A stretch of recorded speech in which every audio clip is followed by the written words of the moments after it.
We'll open our Bibles to Job 17 verse 11. My life is almost gone. My plans are destroyed. All my hopes have disappeared. योग 17:11 मध्ये लिहिलंय, माझे दिवस सरलेले आहेत, माझे बेत माझ्या हृदयाचे विचारही मोडलेले आहेत.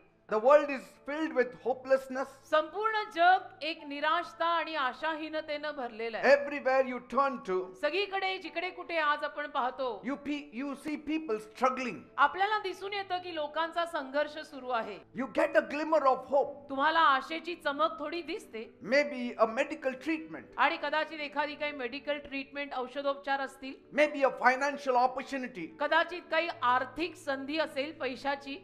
Or maybe a chance to start afresh. किंवा अशी काही संधी मिळत असेल की ज्यातनं नवीन कोणी सुरुवात करता येईल. But then, पण मग just when you start to believe, जेव्हा तुम्ही हा विश्वास ठेवायला सुरुवात करता, just before you take that one step, आणि अगदी तुम्ही ते पहिलं पाऊल उचलण्या अगोदर, it disappears like a mirage in the desert. सगळं रानातल्या मृगजळासारखं नाहीसं होऊन जातं. And the world keeps on telling you, आणि जग तुम्हाला सांगत राहतं, don't worry, काळजी करू नको, be happy, आनंदी राहा, things will get better. गोष्टी आज नाही तर उद्या चांगल्या होतील. But then, पण मग year after year, वर्षोनवर्ष nothing changes. काही बदलतच नाही. And you keep waiting for the light, आणि तू मात्र वाट पाहत राहतो की कुठून तरी प्रकाश मिळेल. that I will see the light at the end of the tunnel. आणि या बोगद्याच्या अखेरीला तरी मला प्रकाश पाहायला मिळेल. पण the tunnel seems endless. तो बोगदा मात्र कधी न संपणारा वाटायला लागतो. You look around, आणि मग तुम्ही अवतीभोवती पाहता, you only see sufferings. फक्त त्रास त्रास, लोकांच्या तोंडावर लिहिलेला आहे त्रास. Families are falling apart. कुटुंब आज पत्त्याचं घर कसं ढासळतं तशी And ढासळतं. anxieties fill the air. आणि चिंता, टेन्शन हे सगळं हवेतच आज भरलेलं आहे. When you place your hope in God, जेव्हा तुम्ही देवावर आशा ठेवाल, things will change. तेव्हा गोष्टी बदलतील. It may not change in the world, but it may change for you. आणि कदाचित जगात गोष्टी बदलणार नाहीत, पण तू देवावर आशा ठेवल्यामुळे तुझ्यासाठी गोष्टी बदलतील. You need to have a personal touch with God. एक 1-to-1 व्यक्तिगत स्पर्श देवाचा आपल्याशी पाहिजे. And the world's hope is very weak. आणि जगाची आशा फार अशक्त आहे. It is like a flower that fades away. ती अशा फुलासारखी आहे जे फुल कोमेजत चाललं. But the hope we have in God, पण जी आशा देवावर आपण ठेवतो, is strong.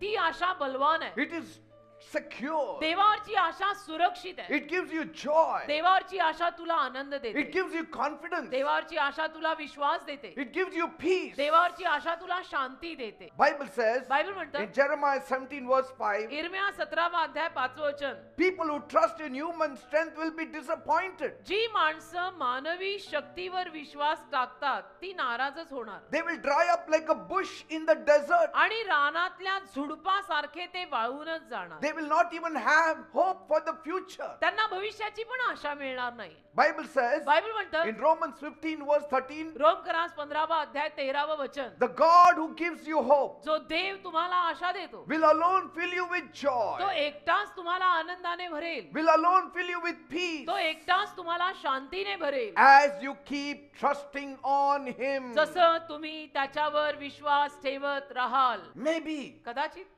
right here you are seated in this place आता या वेळेला तुम्ही या जागेत बसलाय and your mind is taking you. आणि तुझं मन तुला भटकंतीवर नेत आहे. Why do you want to live another day? आणि तुझं मन तुला म्हणत असेल की कशाला अजून एखाद दिवस तरी जगायचंय. End up your life. बाद झालं, आता आत्महत्या कर.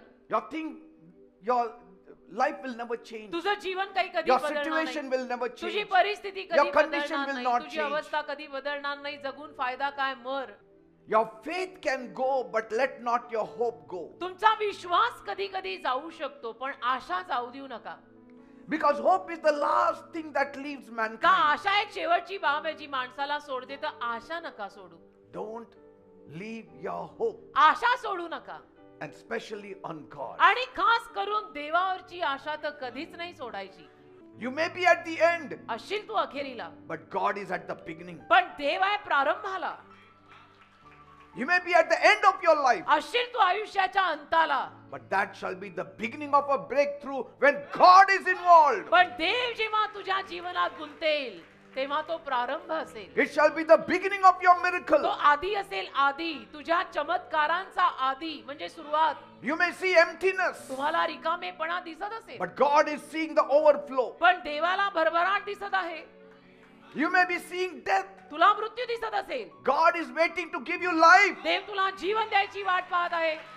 You are seeing scarcity. तुला उणीव दिसत असेल, God is wanting you to have plenty. देवाची इच्छा आहे तुला भरपूर मिळावं. You are counting your losses. God is counting your profits. तुम्ही तुमचं नुकसान मोजताय, देव तुमचा फायदा मोजतोय. Don't count yourself out of the blessings of God. स्वतःला देवाच्या आशीर्वादांबाहेर गेलेला मानू नको. You are very much in. तू अजूनही आशीर्वादांमध्ये आहेस. God is still counting your blessings. देव अजूनही तुझे आशीर्वाद मोजतोय. A God who takes from you is not God. जो देव तुझ्याकडनं घेतो तो देवच नाही. जो देव तुला देतो तो देव. माणसाकडनं घेणारा तो काय?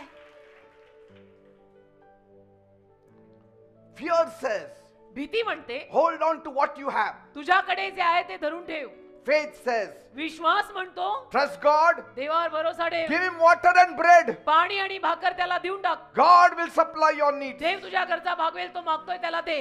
The devil prepared a grave for you. सैतानाने तुझ्यासाठी कबर तयार केली असं म्हणून की सगळं संपलं. But God is giving it a resurrection. देव त्याला पुनरुत्थान देतो आणि म्हणतो संपलं नाही. Just about now it has started. आत्ताची कुठे सुरुवात झाली आहे. Praise God. Bible says Bible म्हणतं in Romans 6:23, रोम करा 6वा अध्याय 23वा वचन, sin brought death, पापाने मरण आणलं, but पण God gives us the free gift of eternal life through Jesus Christ. देव आपल्याला येशू ख्रिस्ताद्वारे अनंत जीवनाचं दान देत आहे. Praise God. देवाला धन्यवाद. Jesus did not just come that you may survive on this earth. येशू अशासाठी फक्त आलेले नाहीत की या जगात कसा बसा तुमचा निभाव लागावा. He didn't come to help you to survive. येशू तुम्हाला कसं बसं टिकवायला आलेले नाहीत. No, he came to give us a life full of purpose, full of power and eternal future. येशू ख्रिस्त आपल्याला संकल्पाने भरलेलं, सामर्थ्याने भरलेलं आणि परिपूर्ण भविष्याने भरलेलं जीवन द्यायला आले. That's why म्हणून Bible says in Colossians 1:27, कलसी पहिला अध्याय 27व्या वचनात बायबल म्हणतं Christ in you the hope of glory. तुझ्यातला ख्रिस्त सर्व गौरवाची आशा आहे. Praise God. देवाला धन्यवाद. Yes, hopelessness still rules the world, होय, अर्थातच आज या जगावर अजूनही निराशतेचं राज्य आहे. but not for those who trust in Jesus. पण जे लोक येशूंवर विश्वास ठेवतात त्यांच्यासाठी नाही. If your life feels empty जर आज तुझ्या आयुष्याला असं एकटं रिकामं वाटलं or lost किंवा हरवल्यासारखं वाटलं or broken, किंवा तुटल्यासारखं वाटलं, know one thing. एक गोष्ट जाण, Jesus came to bring hope back into your life. येशू तुझ्या आयुष्यामध्ये गेलेली आशा परत आणायला आलेली आहेत. So don't lose hope. अजिबात आशा सोडू नकोस. Don't run away. अजिबात असं पळून जाऊ नको. Don't die. असं पळून जायचं नसतं, मरायचं नाही. Don't give up. हार मानायची नाही. Let the water be up to your neck, up to the head and over the head also. अगदी मानेपर्यंत पाणी आलं, डोक्यापर्यंत आलं, डोकं पार पाण्याखाली गेलं तरी चालेल. Because Jesus can pull you out. येशू तुला तरी बाहेर खेचतील. He will pull you out of many waters. येशू तुला अनेक पाण्यांमधनं बाहेर काढतील. Praise God. देवाला धन्यवाद. That is the joy. तो आनंद आहे. That is the joy I have. तो आनंद माझ्यामध्ये आहे. Jesus gives me that joy. येशू मला तो आनंद देतात That nothing will happen to me. की काही असं तसं होणार नाही. Never mind. Because कारण He is the resurrection and life. तो पुनरुत्थान आणि जीवन आहे. Your पण hope is not dead. तुझी आशा मेलेली नाही. Because Jesus is alive. कारण येशू जिवंत आहेत. Because Jesus is alive. कारण येशू जिवंत आहेत, तुझी आशा मेलेली So नाही. hold on. तर धरून राहा. Your miracle is on the way. जरा तग धरून राहा. तुझा चमत्कार येतोय. That's why Jesus said म्हणून येशू म्हणाले in John 8:12, Yohan 8:12, I am the light of the world. मी या जगाचा प्रकाश आहे. Whoever believes in me जो कोणी माझ्यावर विश्वास ठेवेल will never walk in तो darkness, कधी अंधारात चालणार नाही, but he will have the light of तर life. त्याला जीवनी प्रकाश मिळेल. Praise God. देवाला धन्यवाद.